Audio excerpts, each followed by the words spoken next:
Good evening. We start tonight with more on the tragic crash at Victoria's International Airport when a car jumped the curb, eventually crashing into a picnic table, sending several men to hospital and killing one. Well, tonight emotions are running high as many are trying to deal with the incident.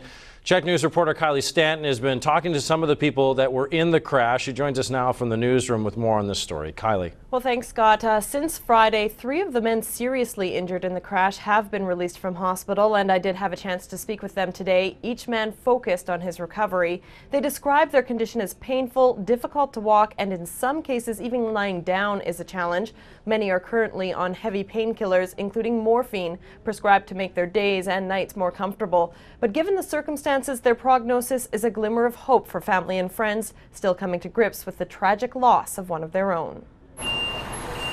The images are haunting. Have you been cleared to be here? Emergency crews securing the scene, paramedics loading stretchers, rushing the injured to hospital. Moments after a vehicle plowed through a group of cab drivers gathered around this picnic table at Victoria International Airport. Still, a lot of people are traumatized, especially people who saw this. Friday afternoon, this white sedan created a path of destruction, coming from the short-term parking lot, colliding with the men before coming to a stop here when it hit the corner of the security building. 5 men were taken to hospital with serious injuries. Ramesh Sharma didn't survive. He was very kind, quiet, did a really good job. He was great to work with. I'm very, very sorry for the incident that happened today.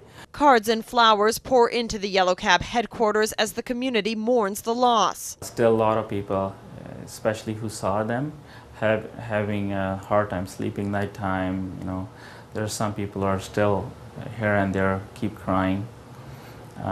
So it is still very hard. The company is providing counseling for employees seeking help and has offered to cover the family's funeral costs. But right now they're looking for answers, hoping lessons can be learned. We just want to know what went wrong and maybe there's a way to prevent this in the future. I would like something good to come out of this for somebody, and if it saves one more life, you know, prevents another accident, that's all you need.